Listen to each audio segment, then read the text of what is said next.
Thank you all for coming today. We're really excited to be organizing events like this. I hope Eric will agree with me. It's sort of in the spirit of the things he likes to, he talks about in his book.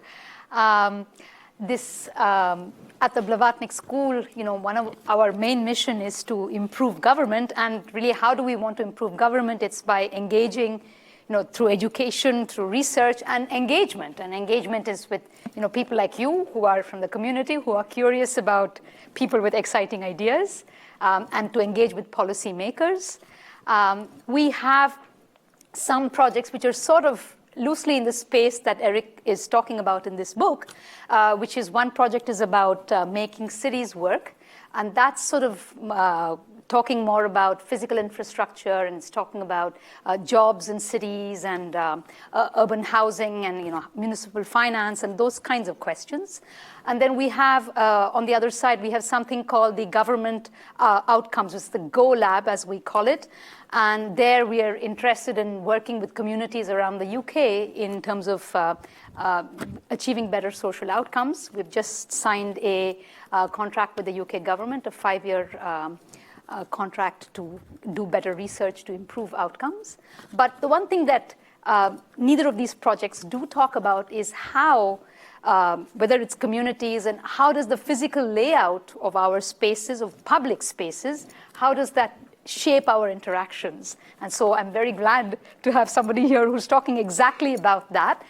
Welcome, Eric. Eric Klinenberg is a professor of sociology at NYU, New York University. And he finished his PhD at Chicago.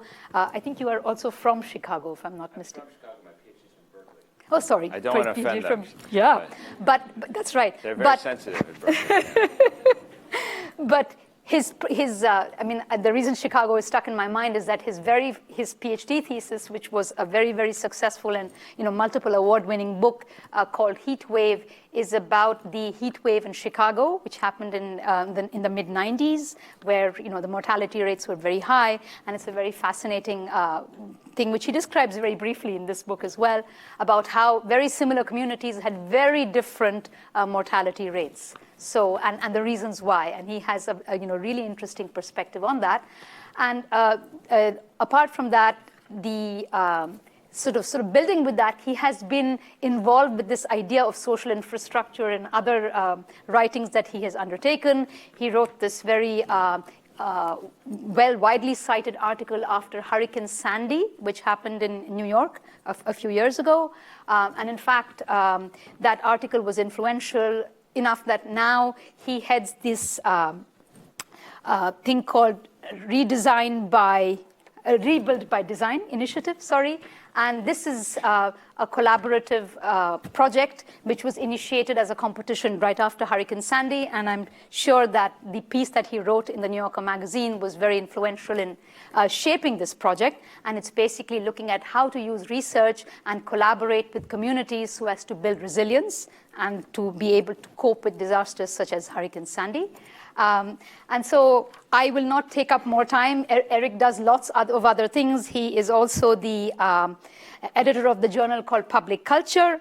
And in 2012, Eric became the director of the Institute for Public Knowledge, also at New York University. And he has appeared on lots of television programs, and he writes for a whole slew of different, very popular outlets and influential outlets, like the New York Times Magazine, the Rolling Stone, the London Review of Books, the Washington Post, the Guardian. I could go on and on, right? So I will stop here because I could talk for long. And without any further ado, I'm going to hand over the floor to Eric. Thank you so much for coming. We're really delighted to have both you and all of you here today. Thank you. Such a pleasure. Thank you very much. Can you hear me okay? Is this fine? Yeah. I just want to say, as we get started, thank you for the tremendous leap of faith you are making tonight. It's a gorgeous night in Oxford. Someone told me it's not like this every day here. And you're taking time out of this day to come here, an American, tell you how to build a more united society. I think that's a marvelous, kind of crazy thing that you're doing. And so I salute you. And I hope it's worth your while.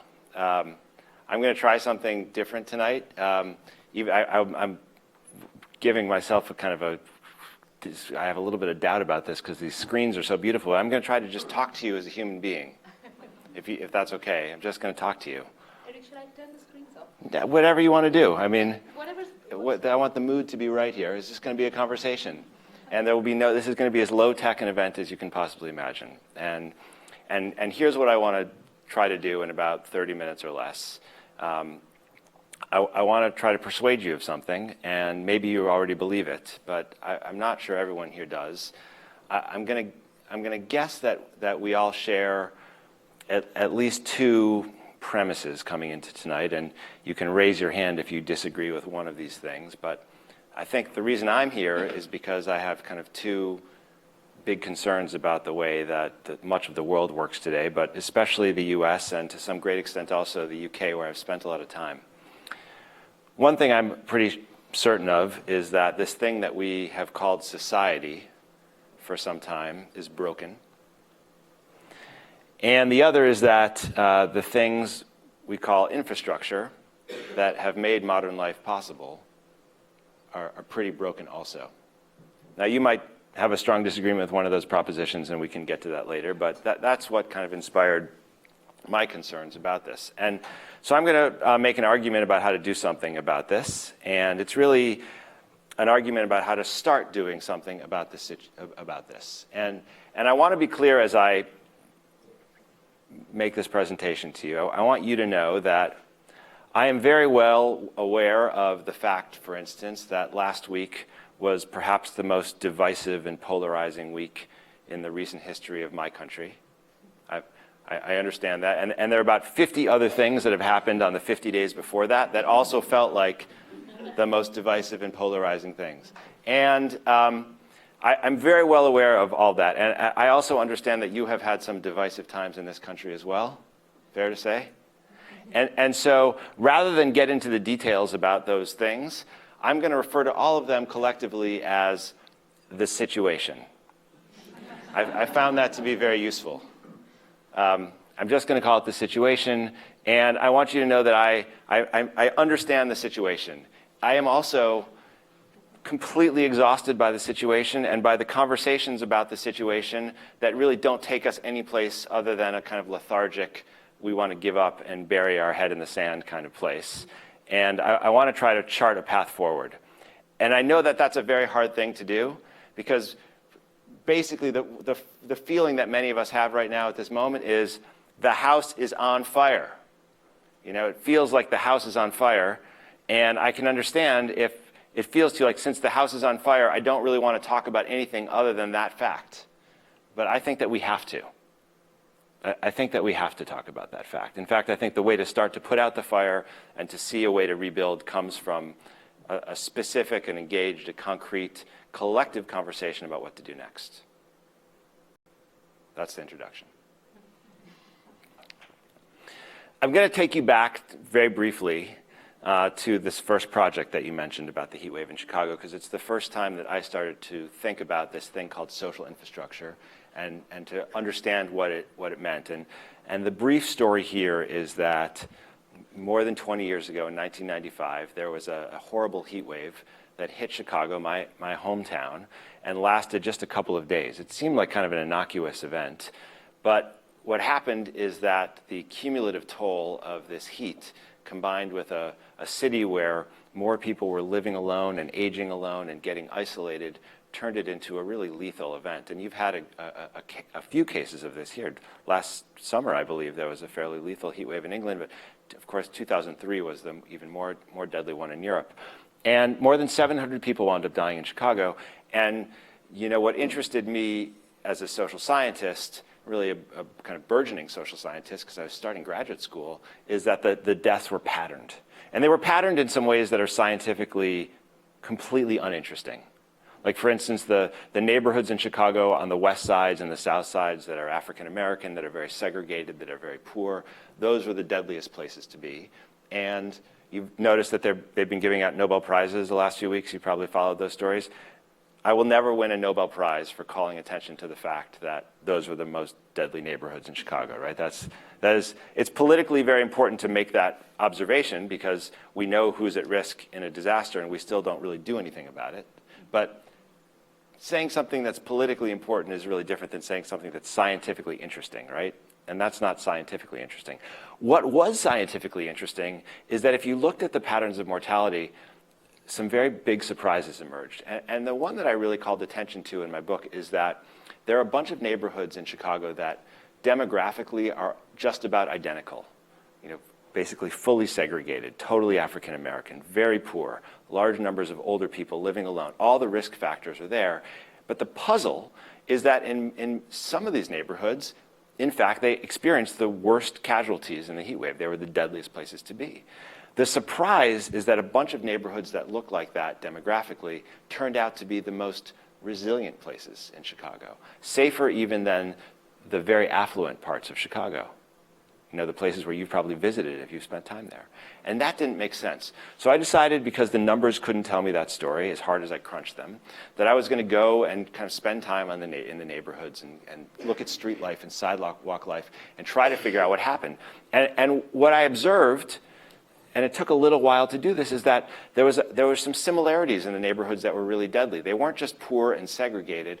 They also had this kind of bombed out street life. A lot of empty lots and abandoned buildings. Some parks, but they were kind of grown over with weeds and they looked unsafe rather than pleasant. Very little commercial activity. Not a lot of stores drawing people out into public areas. A thin layer of kind of nonprofits, religious organizations, but the social infrastructure was depleted. And what that meant in the heat wave is that, first of all, people weren't accustomed to spending a lot of time in the public realm, having the kinds of casual interactions with each other that we have when public spaces are welcoming and amenable and pleasant. And so people didn't necessarily know who lived where and who was alone and who was at risk. And that meant people didn't come out of their homes to get safe in a neighborhood like that during a tough time. And people didn't really know whose door to knock on. Very high death rate, 10 times higher than the neighborhoods that were, I'll take one pair, a neighborhood called Englewood had that kind of experience. Right across the street is a neighborhood called Auburn Gresham. And when you walk in the streets in Auburn Gresham, despite its poverty and its segregation, you see a neighborhood that's full of activity. The sidewalks are intact. There's no abandoned lots or empty buildings to speak of. A very strong religious infrastructure, a lot of commercial life. Community branch libraries. The kind of social infrastructure is very much intact. And it turns out that Auburn Gresham, the death rate was 10 times lower than in Englewood. But that's not all. As I later learned, the people in Auburn Gresham, by virtue of where they live, have a life expectancy that's 5 years longer than people in Englewood. And the reason is what I've come to think of as social infrastructure.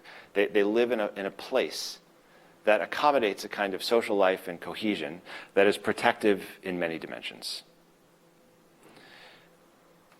When Sandy hit New York City, I was living in New York and teaching at NYU and running this institute. And you're right, I got very active trying to organize faculty and students to do research projects on what had happened, and also writing to try to make sense of, what do you do to make a city ready for 21st century challenges, including inequality and including climate change. And we were thinking a lot about these problems of cohesion, not just at the level of the neighborhood, but also in terms of the level of the city. What would you want to do if you had resources to rebuild a city? We were starting to ask those questions. And I got this call from the Obama administration, really out of the blue, not expecting it at all. And they asked me if I'd be the research director for this competition. And my job was to take these teams of architects and landscape architects and engineers and scientists who had assembled together to compete, because there are about $2 billion of public money on the table for this competition. It was kind of an amazing thing. And I had to show them around the region and introduce them to the various needs and vulnerabilities and also possibilities in the different places. And it was kind of an amazing experience, actually, because the first impulse of many people for dealing with the kinds of threats that New York City faced, the thing that you could hear people saying, and they wouldn't want me to attribute this to them because we now associate this phrase with someone else. But basically what people said when the water came into New York is, we need to build a wall. And if you think about it, that's actually the response that much of the world has made to climate change, right? What are we going to do? We're going to build a wall, right? Now, it's an odious phrase, I know, and the truth is that it probably works just about as well for water as it does for people, which is to say not all that well at all. So that wasn't a good idea, and we started to work with these design teams to say, when you're designing for climate security, and when you're designing for a 21st century city, try to do something that involves both protection from the immediate threat that's at hand,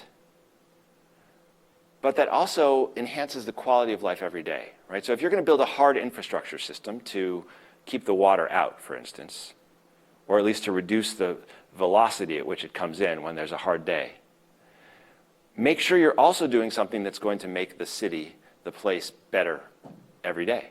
That's the social infrastructure layer. So we worked with, for instance, Bjarke Ingels, who's a Danish architect who's got a big plan for the Lower East Side of Manhattan that involves creating a barrier that would keep this very poor part of the city dry during a big storm. But instead of functioning like a wall, instead of looking like a wall, it's a gradual slope. He calls it a bridging berm.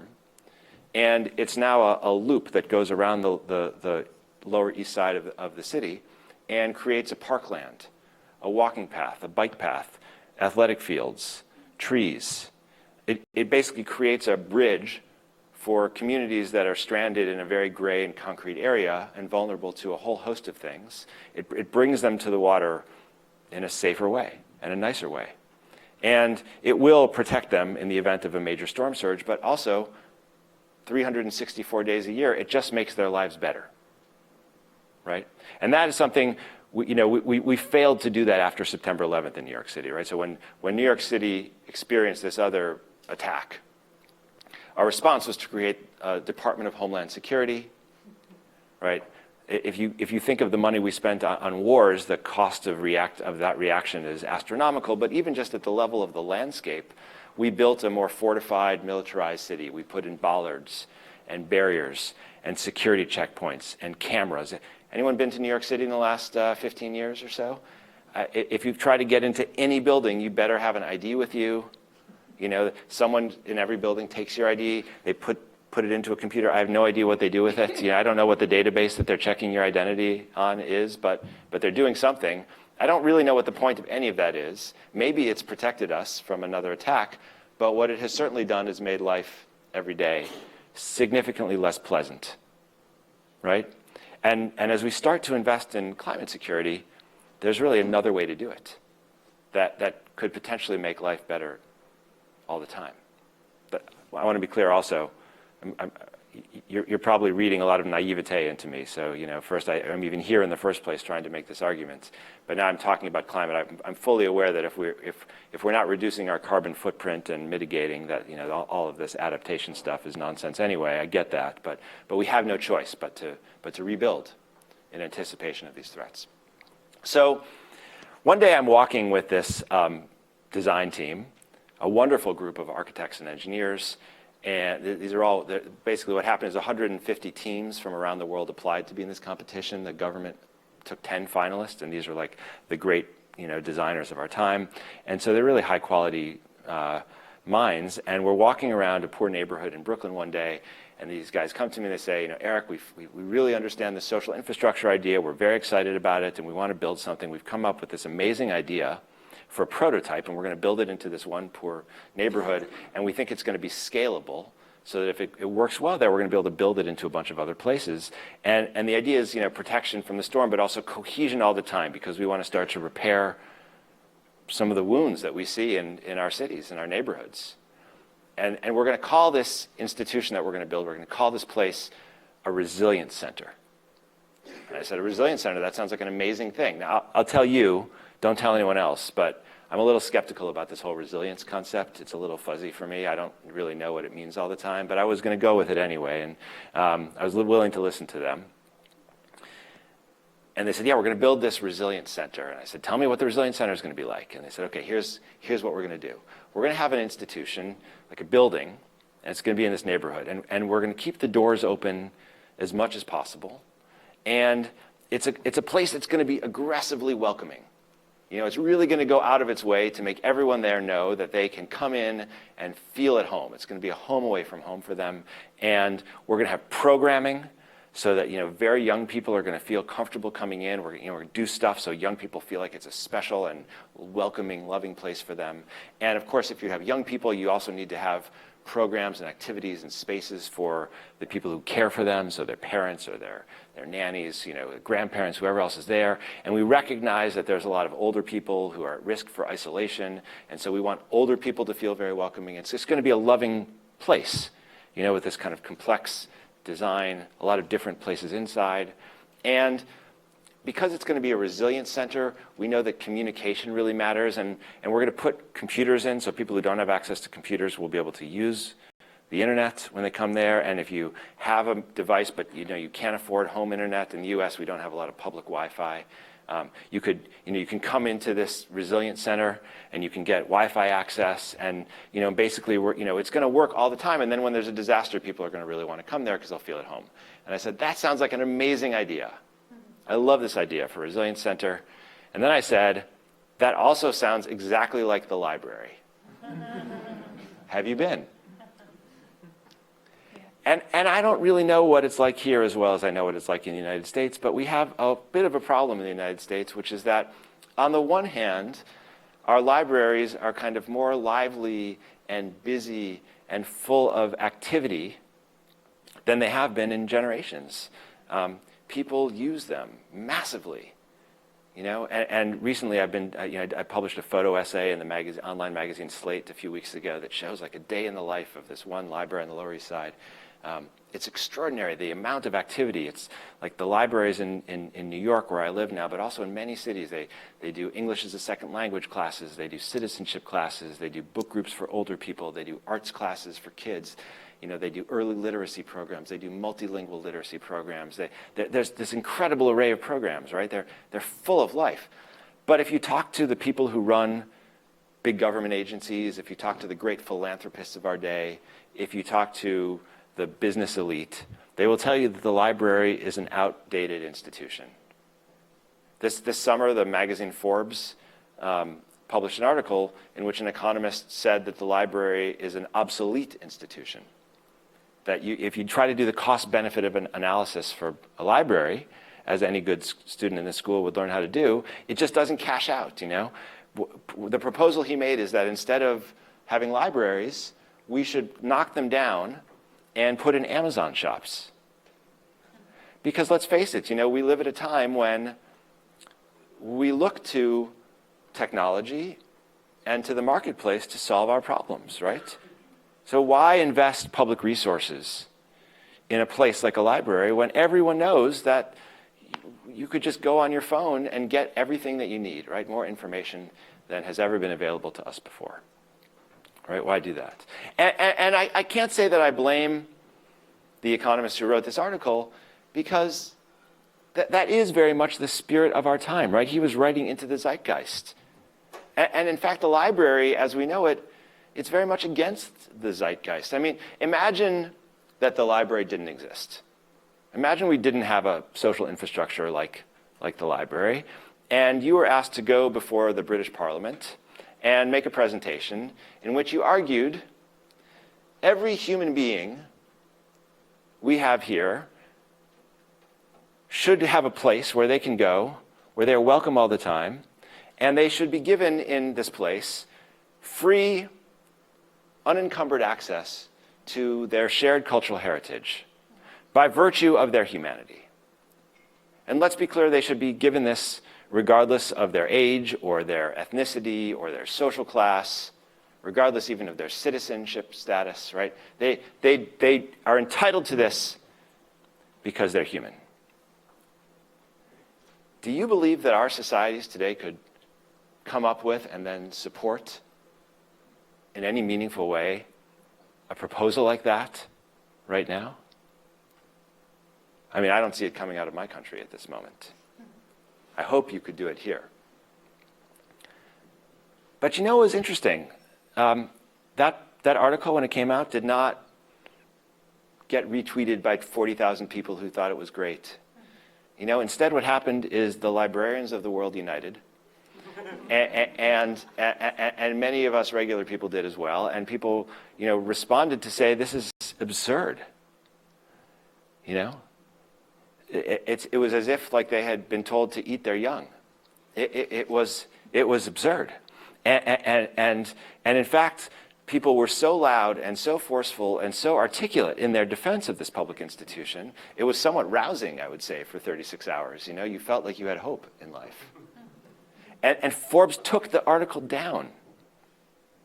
They literally took the thing down. It was an embarrassment to have it there, right? It was an embarrassment to have it there.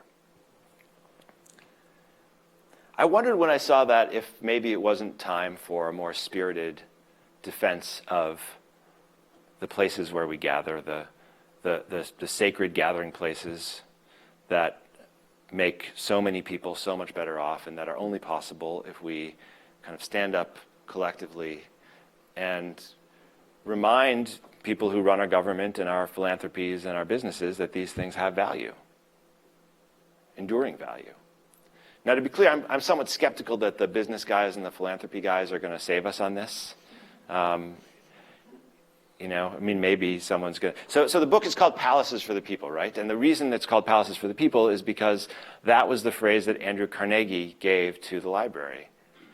And it's a gorgeous idea, right? That a library would be this kind of sacred place. And Carnegie's vision was that Carnegie was a Scot, but also an immigrant to the US. And his vision was that the library would be this kind of source of refuge for immigrants like him, but who were less successful. And so if you were living in a tenement or working in a factory and the everyday conditions of your life, the library would be a place where you could go and improve yourself. You know, and the library would expect the best of you, but it would offer you the resources to do that. And the Carnegie libraries, and I know you have many here. I've only been in Britain for a few days, but I've had a lot of people come talk to me after speeches about their experiences in these buildings. You know, they can be pretty grand and special places. Not all branch libraries are like that, but many are just wonderful. You know, high ceilings, and big windows. So you feel exalted, you know, when you're in a library like this, and that was meaningful for him. Now, let me be very clear that Carnegie was a horrible person in so many ways, you know. Again, I'm a very naive person and tend towards glibness at times, but I am fully aware that this was a vicious employer who hired thugs to beat up, or worse, his employees when they went on strike or when any negotiation was tough. I mean, I'm not here to tell you to go worship at the shrine of Andrew Carnegie, you know. But at the same time, I think it's also worth paying attention to the fact that this amazing gift that he gave, the gift of these buildings, has created an infrastructure that we rely on 100 years later. You know, the book ends with a discussion of the titans of our time. You know, the Zuckerbergs, the Larry and Sergeys and Jeffs. Do you guys call them by their first names here in Britain as well? You should come over. We're a very casual, informal bunch. I got very upset because after the 2016 election, Mark Zuckerberg wrote this public letter to the 2 billion people who use Facebook. You think maybe it's fewer? No. Some controversy over how many. You guys would know, the Oxford Internet people would know, but it's about 2 billion. And he said, look, the thing is that this is a hard time, but we want you to know that Facebook is here to be the social infrastructure for the 21st century. You know, just as churches and labor unions and town halls and YMCAs, you know, once anchored communities, we have designed Facebook to be the place where meaningful community life will happen. So come to us. Now, mind you, at the time, we didn't realize the extent to it. Phil and Gina from the Oxford Internet Institute, they understand. They probably knew already how much Facebook was culpable for the outcome of this election, but the rest of us muggles did not fully understand that. And so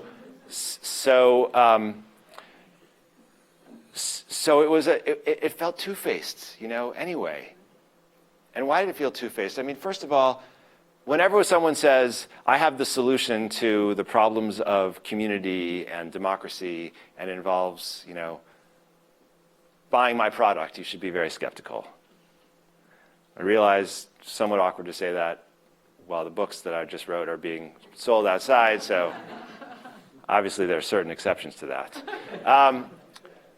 But the thing that made it so distasteful to me is that Zuckerberg had actually spent billions of his own dollars, as had Jeff and Larry and Sergey and Steve before them. You guys know Steve, right, at Apple? They have literally spent billions of their own dollars building the best social infrastructure that money can buy. Has anyone been to the campuses of any of these companies, Apple or Facebook or Google? Just look online at some point. This is like workers' paradise. They have built the most extraordinary office campuses that have, gorgeous private space where you can be on your machine doing work by yourself when you need it, but all the shared spaces that a human being could possibly need, for every possible function. Cafes that serve, free, beautiful food around the clock, and bike paths and shaded areas with artistic furniture and ping pong tables and I don't know, I don't even know all the things they do there. It would really make you upset if you went to visit because you aren't allowed there, It's not for you. It's a little bit like my experience going to the Bodleian Library and being told I can't walk in. Like here's a palace, it's not for you. Right? And it's off-putting. And so you remember the controversies around the Google bus? Do you know about this symbol? There's these big buses, these first-class buses that take the employees of Facebook and Google and Apple, these big tech companies, and they pick them up in the Mission, which is where all the good burritos and tacos and sushi is. And it also turns out there are lots of people who live there. And they bring you, right to Silicon Valley. And I like the idea of a bus, a company sponsoring a bus so everyone doesn't have to drive on their own. Right? That makes some sense ecologically, but the optics were so terrible because here's these beautiful first-class buses that use the public shared infrastructure, right? The streets and the highways, and they zoom past you while you're waiting for your transit if you don't work there. And then if you're on the roads in Silicon Valley, it's congested and cluttered, and there's traffic all the time, and so your interaction is like behind the bus. And that's what happens, that's what's kind of happened to the shared infrastructure of Silicon Valley as the tech boom has happened. And then Mark Zuckerberg tells you, just come to Facebook and you'll get all the meaning you want. So I'm not a Luddite, I have Facebook and Twitter, and I'll go check my Twitter account after this and see how many of you guys said nice things about my sweater. I'm there just as much as anyone else, but it's disingenuous for them to tell us just to do it online because really meaningful interactions happen in physical places. Right? Our relationships that we start online, have to be consummated in real life. If you have an unusual disease and you have a network on the internet, that's going to be incredible for you. If you're a gay, lesbian child in a small town and you find companions, on the internet, that's an amazing thing. But for most of us, most of the time, the social media works best when it helps us find a conversation in real life, right? And it's just wrong-headed for us to think that don't worry about this infrastructure stuff because we have the internet. So we have a couple models, right? In the next several years, we're going to spend tens of billions and then hundreds of billions and trillions of dollars internationally building new infrastructure, whether we want to or not, because the systems that we rely on to make modern life possible don't work. If there's anyone who disagrees with me about this, please raise your hand. I've yet to find someone who's like, actually, it's pretty great here in London or Oxford or Chicago or wherever it is that you are. I mean, the systems don't work all that well, right? So we're going to be spending this money. And we have various proposals for how to do it. So in the US, the president's favorite infrastructure project is the wall, right? Which is as antisocial in infrastructure as you can get. It hardens our divisions. It turns us against one another, right? And it doesn't work. It doesn't. No one believes it works. Even the people who want it know it doesn't work, right? In Silicon Valley, they want us to not worry about it and just go spend time on the machines, of course, unless we work for them. And the real reason they want it in their office complexes is because they want the loyalty of their staff, right? And the tech economy is a competitive economy. So you want to be more productive and innovative, and the idea is if you build relationships on site, you'll do that. But also, you want your employees to feel happy and satisfied when they're at work. You want them to do well, to feel good about it. And you don't do that by giving them an awesome app. You do that by giving them a place where they want to go. It feels very good to be in this building. You know, Oxford has built an incredible social infrastructure. College campuses can do that. What I'm offering you, the idea that I'm here to persuade you to get behind, is to revive our idea about the meaning of social infrastructure. In the US, the social infrastructure is actually kind of a new concept. We don't use that here. And in the UK, I think you use it a little bit more. It tends to refer to kind of sectors like the health sector, the education sector, things like that. I don't mean it that way, not the way the macroeconomists use it. I define social infrastructure as the physical places and the organizations that shape our interactions. What I'm arguing is that when we invest in our social infrastructure, we get incredible returns. We become more likely to interact with one another casually, formally. If we have places that are robust and attractive, we come to them recurrently. Those interactions build into something like an association, and then over time, even a community. If we neglect our social infrastructure, if we attack our social infrastructure, which frankly is what I understand your governments have been doing here, we're all the more likely to grow divided and atomized and isolated and dissatisfied. And at times like that, we will reach for any solution, no matter what it is. So I think right now we're at a pivot point. I don't know where we're going to be in 5 years or 10 years. I honestly don't. And I think everything is at stake. So I hope you find this book and these ideas useful as you argue over your future here. And I look forward to our conversation. Thanks.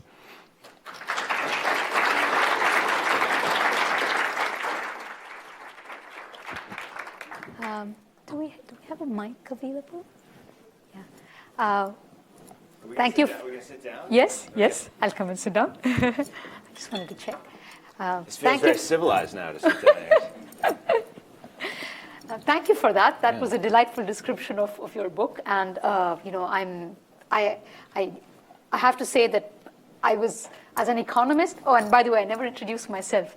My name is Anandi Mani. I'm a professor of behavioral economics here at the school.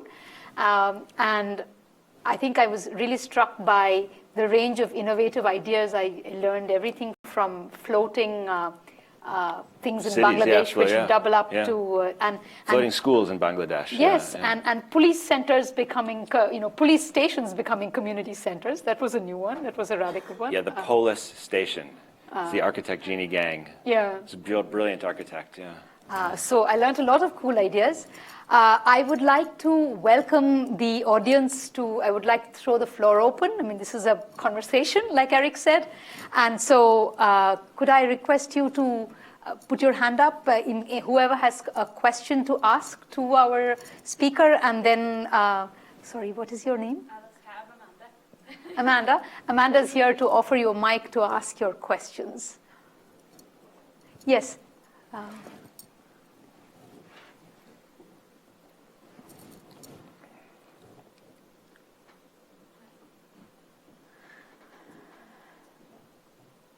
So, it's a lot of pressure, isn't it? Yeah. You get the mic, there's a lot of ceremony.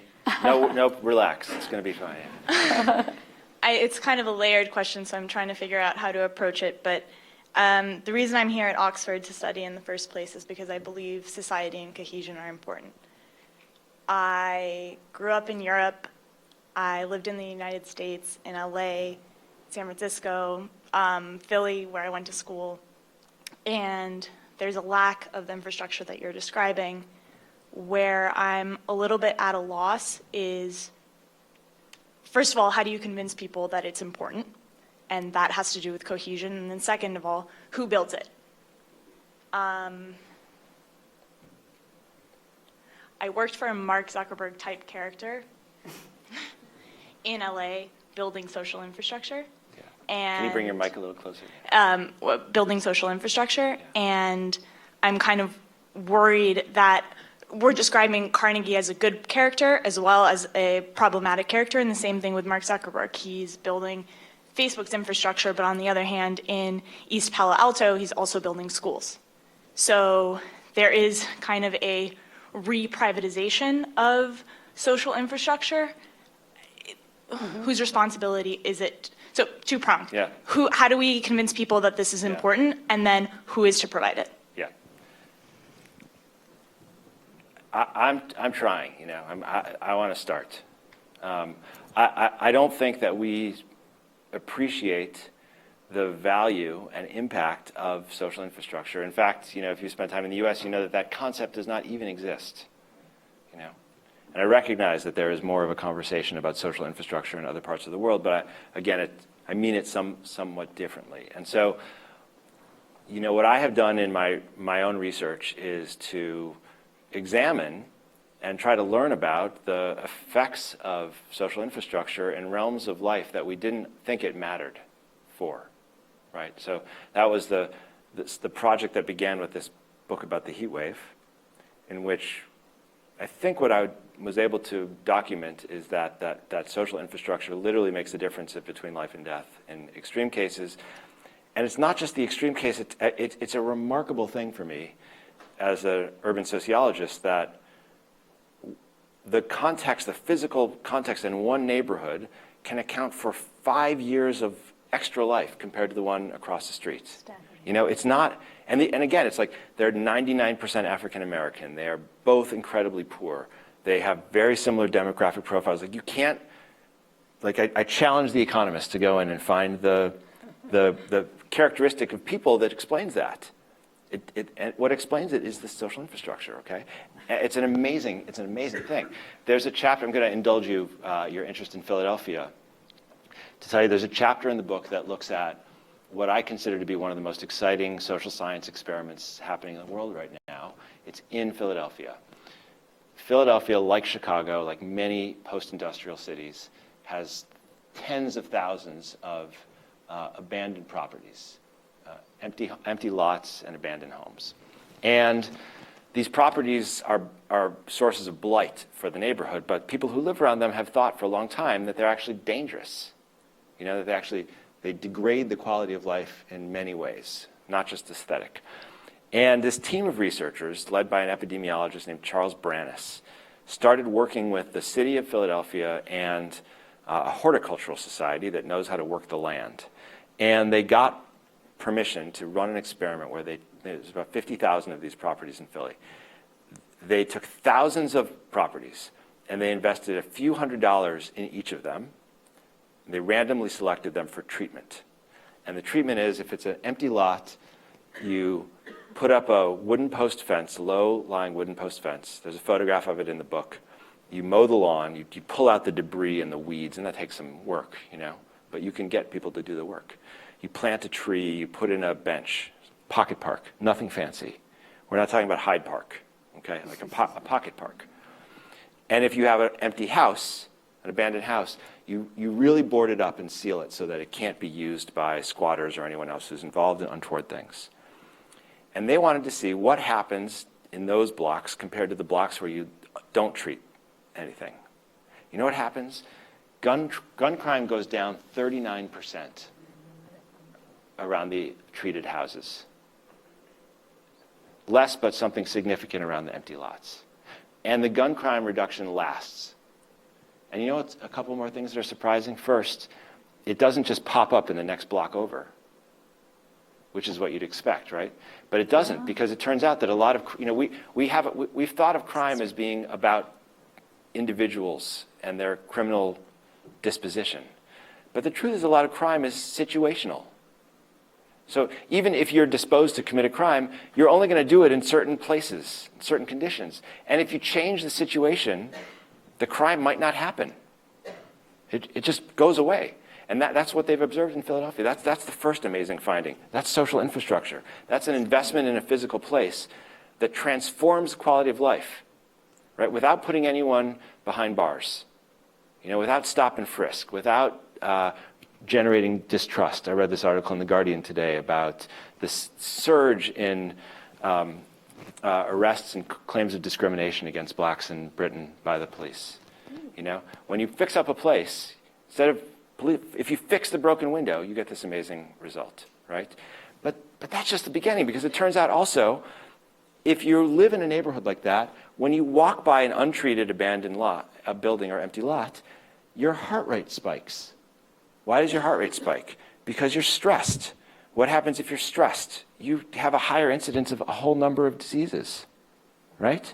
And so but if you walk by one of the places that they've treated, there's hardly any change in your heart rate at all. And now the latest study that's just come out from this study, the latest article that's come out from this big study shows that if you plant more trees, you also improve mental health in the neighborhood. So here's a whole area, and these are the highest caliber scientific publications that are putting out these things. We haven't scaled it out yet. It's not, rock solid. But if it's true, it suggests a menu of possibilities for policymaking that we don't see right now. And that leads me to who pays for it. Zuckerberg doesn't pay for it. We pay for it. We demand that we pay for it with policy. And there's a lot of things that it seems like we can't afford, that when we all decide it's valuable, we pay for it.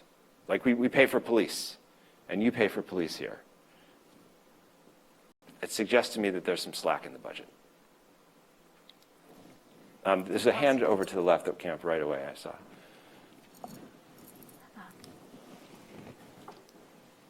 Yeah.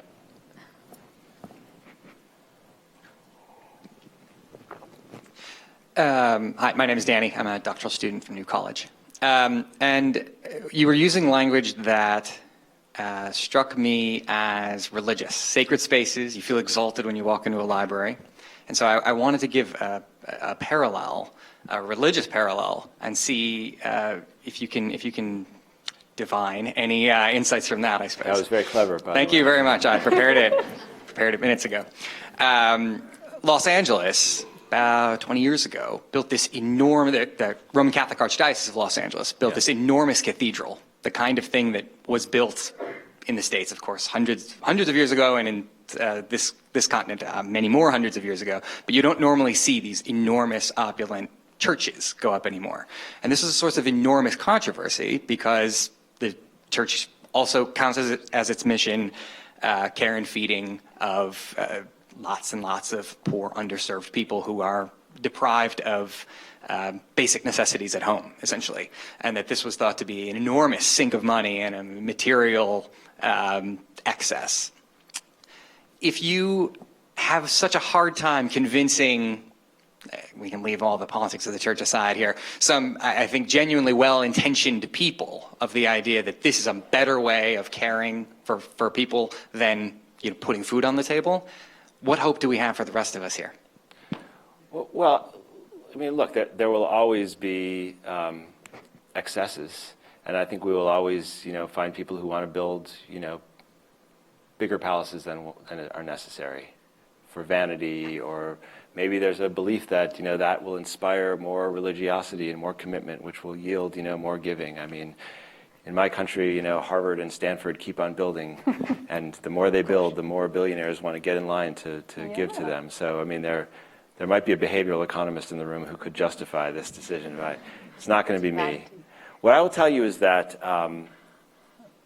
the chapter in my book that's about climate change, the way the book is organized is that there's 6 chapters that are each about a different problem. We've talked a little about crime and a little bit about kind of social cohesion and polarization. There's a chapter about climate change.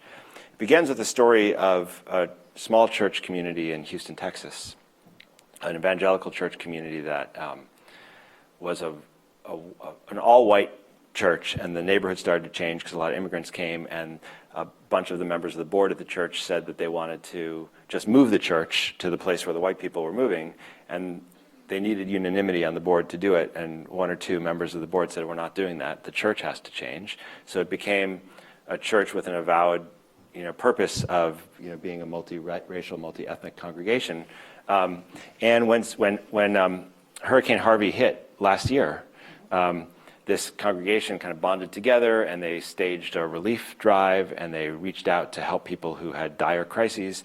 And they started inside of their congregation, but at the very beginning they realized that there were people across the street who weren't part of the congregation and they needed help, and so they helped because they were able to mobilize a lot of people. And the church was a really powerful, binding force. But not too far down the road in Houston, there was an evangelical megachurch that had hundreds of millions of dollars, and the pastor got in a lot of trouble because they locked it down during Sandy, or during Harvey. During Harvey, they locked the church down. So look, it's not about is it the church or the religious organization. There's a huge amount of diversity. It's to some extent it's about leadership. It's about morale. And if at this moment now we can't appreciate the value of leadership, I don't know if we're ever going to. It really, like this Rebuild by Design competition that I did, it existed because President Obama believed in science. He believed in climate change. He thought it was absurd for the U.S. federal government to pour billions of dollars into building back the same structures that were taken down in the same places where they would be before. That was the law of the federal government. He thought that was absurd. One of the first things that Trump did when he came into office is he got rid of that rule. The New York Times today has a big article about the fact that the U.S. is currently spending billions of dollars to build back the exact same vulnerable structures in the same places where they're going to go down again, the next storm, right? And so this for me is not about is it the church or is it the state, it's about leadership. There's a hand over there, yeah, sorry.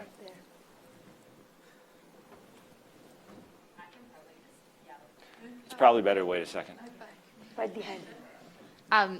Kind of just following on the funding point, I think particularly in federal countries like the US and Australia, the funding responsibility for social infrastructure falls to local councils, who sort of have been going culturally in the other direction in designing out certain parts of society through, round benches and taking taps out of parks and sort of less inclusive physical infrastructure.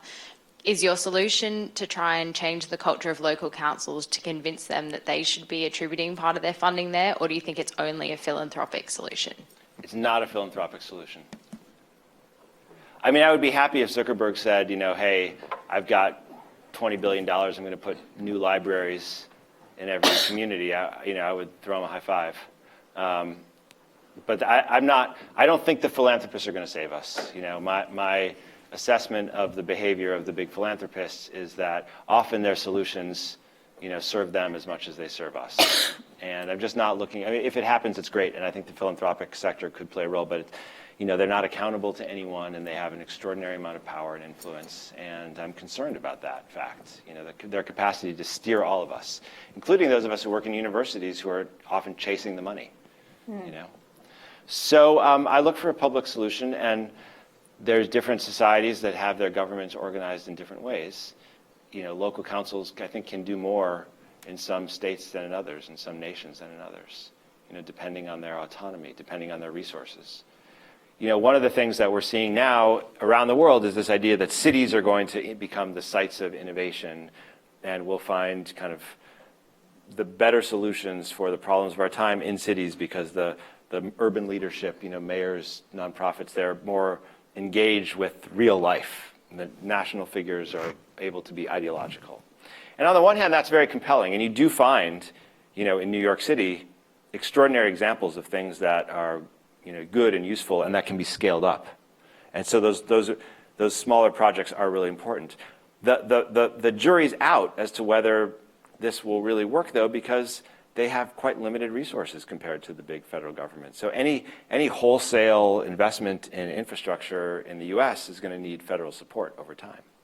What the local projects do that's really well is they provide proof of concept, and I think that really does matter. I think it matters when you can point to something that's successful and then try to do it elsewhere. So one of the things I write about in my book is this project in New York City called the High Line, which some of you might know of, and it's kind of a mixed reputation depending on who you speak to. There was an old elevated, train line in New York City on the far west side, the meatpacking district, Chelsea, the west side of the village. And it was abandoned. It's been abandoned for decades. And it was just kind of overgrown and empty. And this philanthropic organization, kind of with a lot of city power brokers, put in a ton of money, and they turned it into this incredible park, an elevated park.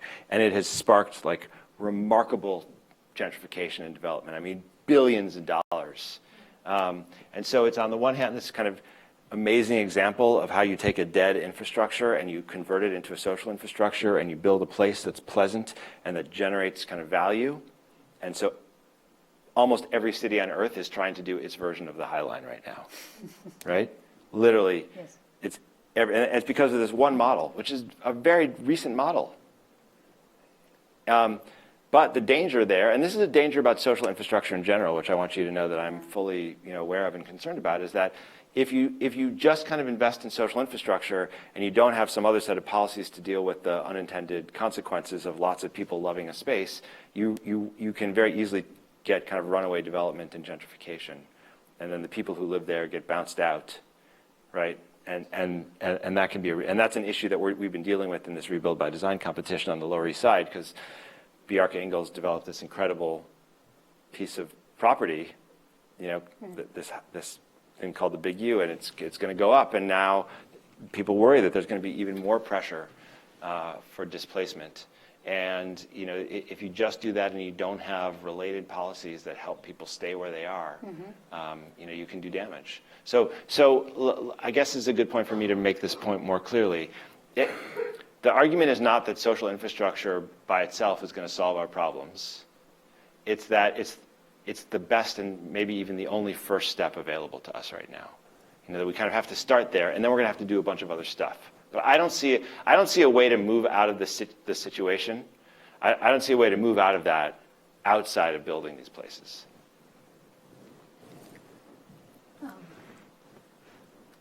Maybe the lady right there. Hi, that actually leads into my question quite well. I'm from Cape Town in South Africa, which I think as a lot of people will know doesn't exactly score very high on what you would call cohesion indicators. And there's obviously a long history of infrastructural disparity across the city. And the job in terms of convincing local government there that social infrastructure is important has already been done. I think there's a lot of budget dedicated to it, particularly in sort of innovation in parks and that sort of thing. But there's been quite a lot of cases where even after quite inclusive design processes, much infrastructure has been vandalized to the point of complete destruction. And I don't just mean, maybe stealing something of value. It's destroyed for the sake of destroying it. Frequently, young men, often associated with gangs, are involved in that sort of activity.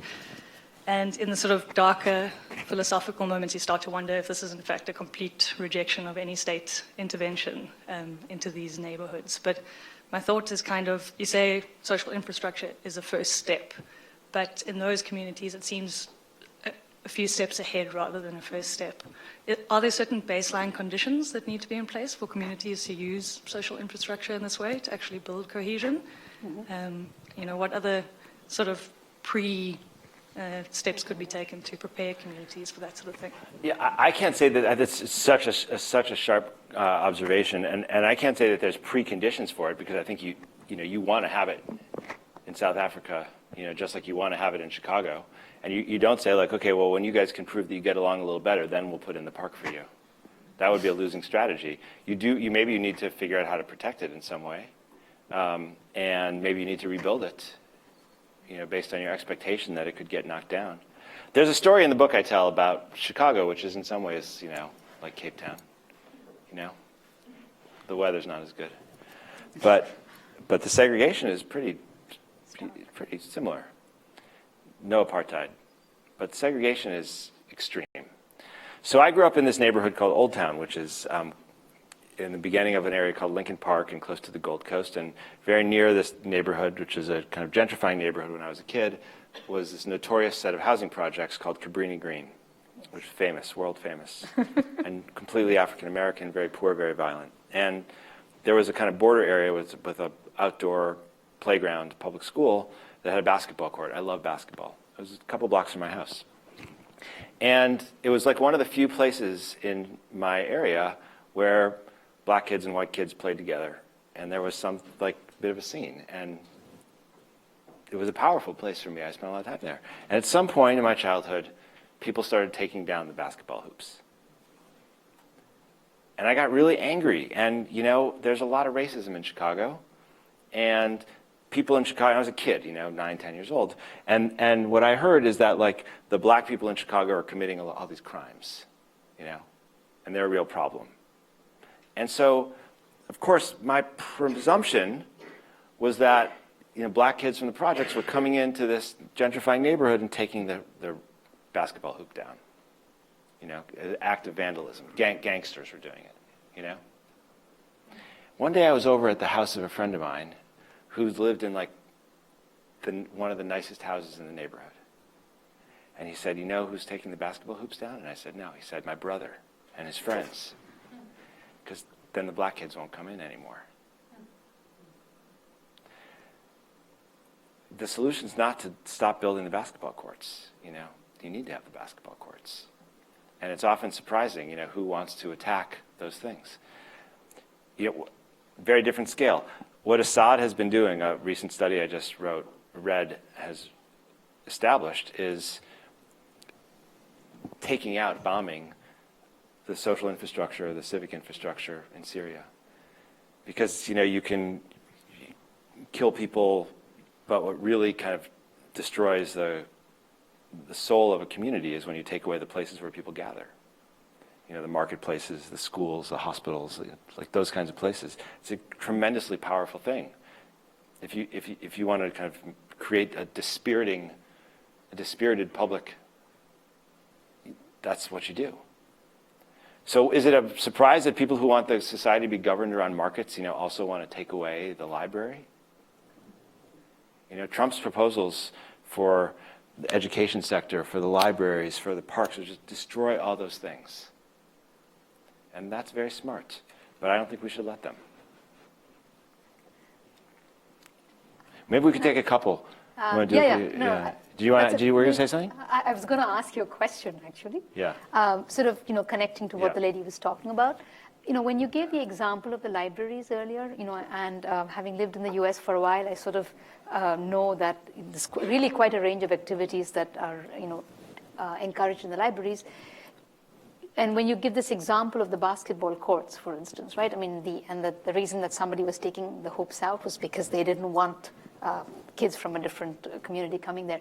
How important do you think, you know, when you say social infrastructure, is it just the space which sort of where people can congregate, or if there is enough fractiousness in society to begin with, is it important that the activity component of it is that a potential source of creating binding or interaction? So libraries are interesting in this regard, and so are athletic fields, because they're programmed a little bit, right? And so, exactly. So the program, so there's a couple things that matter. You know, we're now like, okay, after you have the social infrastructure, what do you do? Yes. And you know, you need to protect them to some extent, but also you need to maintain them. Let's be really clear about that. That it's, you know, if you build a library and then you let it just run aground because you don't have money to, you know, keep it going, and you don't hire staff, and so it has to close, it's not a very effective library, right? And that's kind of what's happened in a lot of places around the world. And same with the park. But you can also program proactively to find things that are going to work for the community. So one of the brilliant features of the municipal library system in the US is that in most cities, the local library staff has the capacity to do its own localized programming. Mm-hmm. They have a tremendous amount of creativity, so that if you are working in a neighborhood where there's a lot of, you know, Chinese immigrants, you can do a story time that's in English and in Mandarin, you know, together. And then you create a place where kids from different ethnic groups can meet each other, and their caretakers can meet each other. And that's not New York City or the federal government saying every American library has to have a Chinese American, you know, story time. That would be absurd. You know, in Iowa, that would not go over well. But to the extent that you can have a program and you have leadership, you know, that matters. That increases the cost of running these things, but it makes them tremendously more effective. Well, in longer term, they may survive better. Yeah, I think that's right.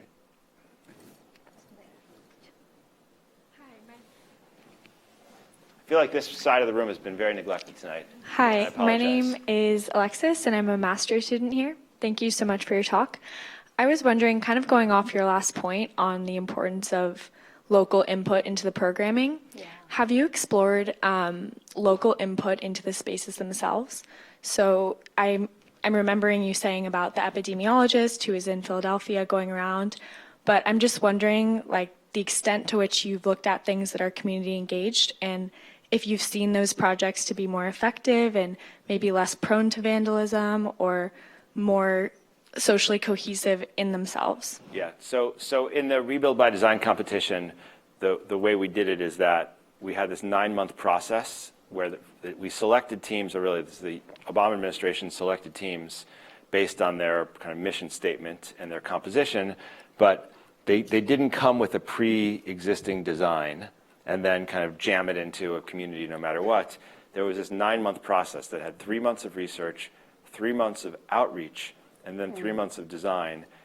And in that process, the team spoke with thousands of stakeholders, you know, from small business owners to residents to church groups to mayors and congressmen and governors, right? So the idea was that this was a very participatory process. And in fact, I think what's really innovative about this Rebuild by Design competition is not exactly the designs themselves, although there's some really good ones that I write about in the book, but the process was essential. And I don't think that there is a study right now that compares the success of different local projects, you know, those that are designed from below versus then get input versus those that come from the top. That would be an interesting study. Maybe you can figure out a way to design that. But I'm very much a believer that you get something better if you don't shove things down the throats of communities and if you listen to what communities want and need. And in fact, I think, you know, the modern history of planning is that the field moved from being a kind of top-down process to a more bottom-up one.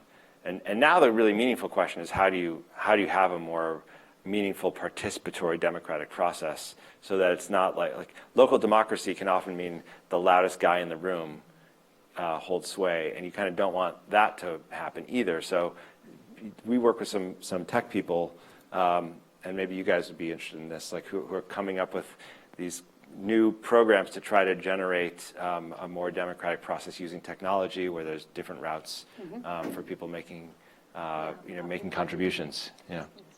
Thanks. We'll take 2 last questions. If somebody from this side of the room would like to ask a question, since Eric mentioned that you guys have been quiet, I'd like to offer you the opportunity. The lady here. Well, it's okay. Yeah, and the 2 people who have their hands We'll do up. these 3 and then we'll say, yeah. Fine. We'll do 3. Hi, my name is Nadine Ibrahim. I'm also a master's student here, and I'm also from the U.S.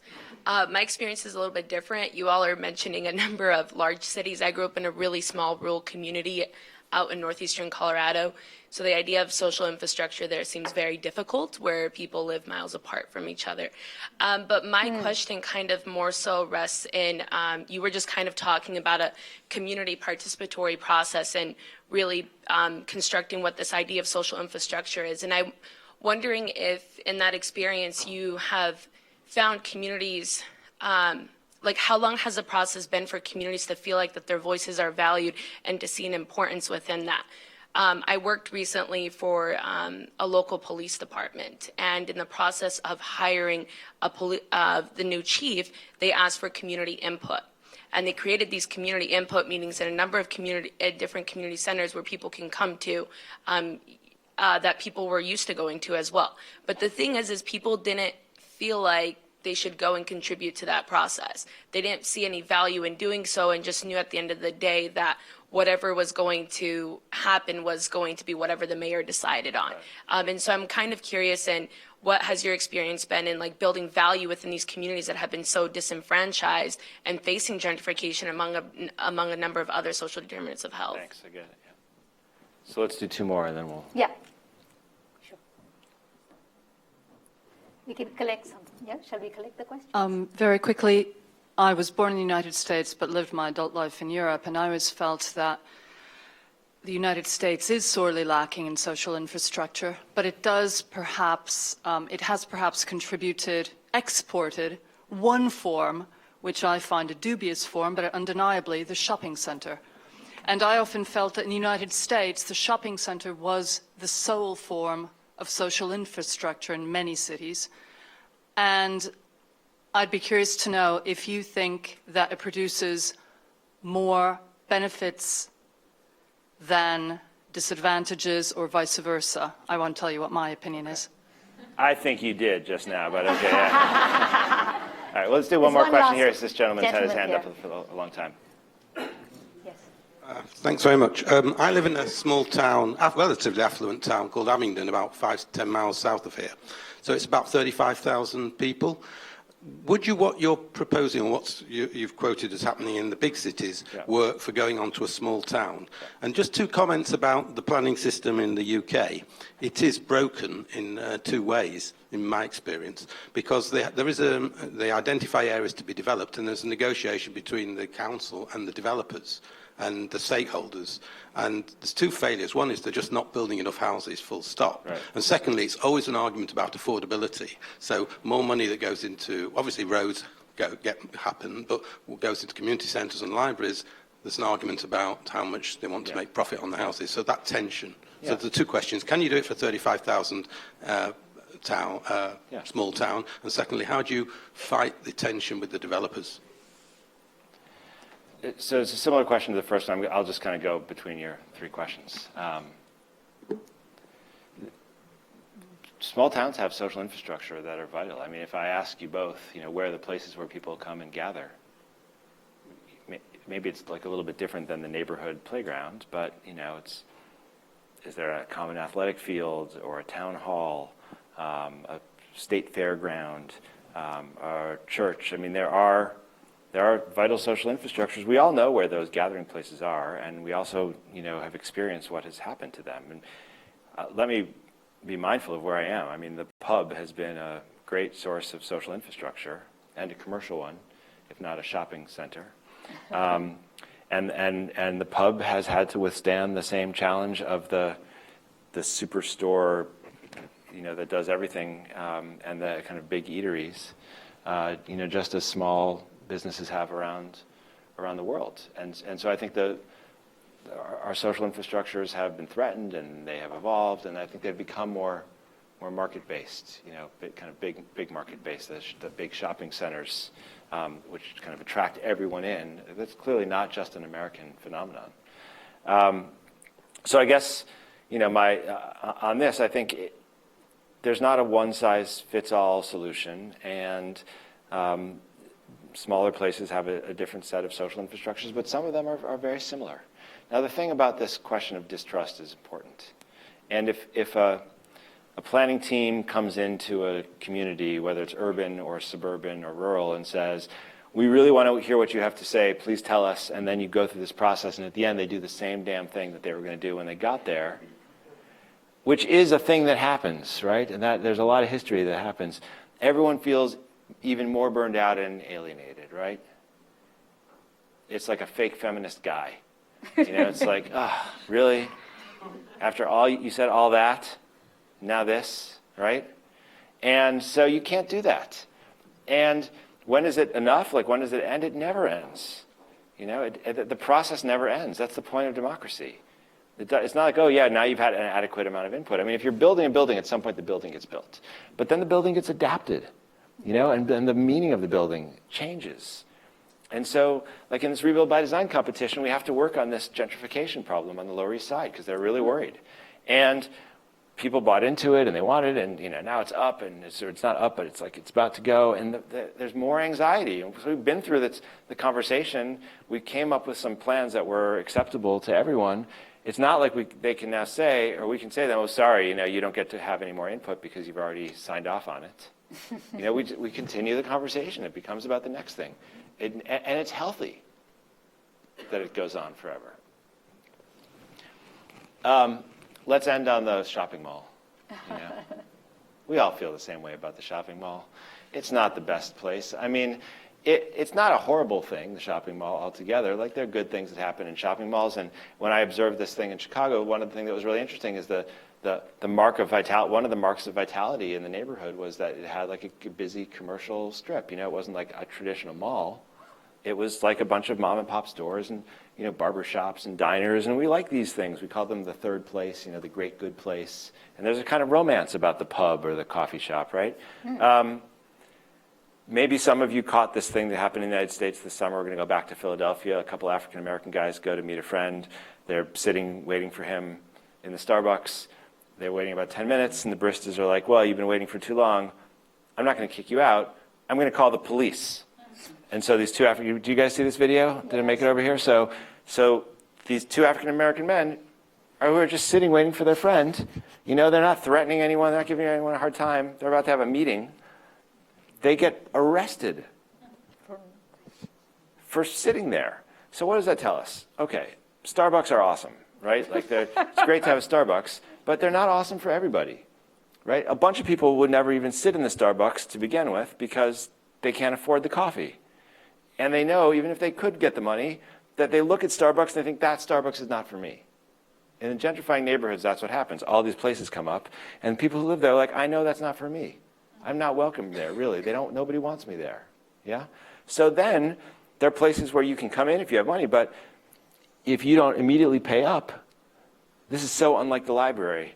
You know, we will kick you out or we'll arrest you, right? So if you're going to have a commercial space that is a social infrastructure, it has to be accessible and open. Malls are never like that. They're always privately policed. They always want to kick certain people out, right? There's no democratic right to protest or assemble or do anything in a mall, right? They're a specific kind of controlled space. I'm going to close with one last story. And then we have books, right? We have books and drinks. I think there's like a reception. Yes, there is. And yeah, we should. So apparently there's free drinks if you buy a book. And I think there's free drinks even if you don't buy a book, but don't think about that. So the other day, Amazon opened a new store, a 4-star store in New York City. You guys know about the Amazon 4-star store? It's a very exciting development in the history of our species. So the 4-star store is a store that Amazon runs, and they only stock things that got 4 stars or higher from Amazon users. It's cutthroat, man. I mean, like, if you guys go buy my book on Amazon and put it at 3 stars, there's a very small chance it's going to wind up in the 4-star store, you know? So there was a lot of news about the Amazon 4-star store. We get very excited about that. We love Apple stores, the Amazon 4-star store. So I have a 9-year-old daughter, and I wanted to show her the kind of crass commercialism of the American mall. I wanted to show her this sensation. And then I wanted to walk her to the library to show her the amazing fact of this place where, like, they have all these things that are really similar, and they're giving them away for free, and everyone's welcome, and the orientation's different. So it's like a morning in New York City. We walk over to the 4-star store, and it's amazing. I mean, it's like they have everything. They have very few books, by the way, almost no books at the Amazon 4-star store. They have lots of toys and Chewbacca that talks back to you. I mean, like, within 5 minutes, my 9-year-old daughter, she had like a wish list that was thousands of dollars, you know, right? And that's what I wanted, right? I wanted to tell her, like, here's the thing. This place is here, and it wants something from you. You know, it wants something from us, and it makes you feel covetous, you know? I wanted that. And then I was going to take her to the library. We're going to walk to the library, and it's this experience. So we walked to the library, and it was closed. And why was the library closed? Because it was Sunday. Now, if you stop and think about it, it doesn't make any sense at all to close the library on a Sunday. And in fact, we didn't do that when Carnegie was funding the libraries, and when we funded the libraries publicly, because the library is the day when families tend to be together. I'm sorry, Sunday's the day when families tend to be together, right? Not everyone's working. Some people work, not everyone works. And so, and if you're a parent, You need the library on that Sunday, right? Because there's all those hours. And if you don't have, right? And if you don't have the library, you were in the 4-star store, you know? And so, but we haven't funded the library, you know? So we don't give enough money to the library, so the library closes. I'll show you the photograph. There's a big lock and chain around the gate going into my favorite library in New York City. And in some ways, that was a horrible thing that just happened, you know? I showed my daughter something about the world. But in some ways, that was an amazing thing that happened, right? Because now I have a conversation point, you know? And when you walk by a library and it's closed right when you want it, you know, you'll remember me taking my 9-year-old daughter there and finding the padlock, you know? And you'll know that there's a 4-star store that's coming soon to your neighborhood, you know? But it's not going to do for you a fraction of the things that your library will do. All right, let's get a drink. Thank you.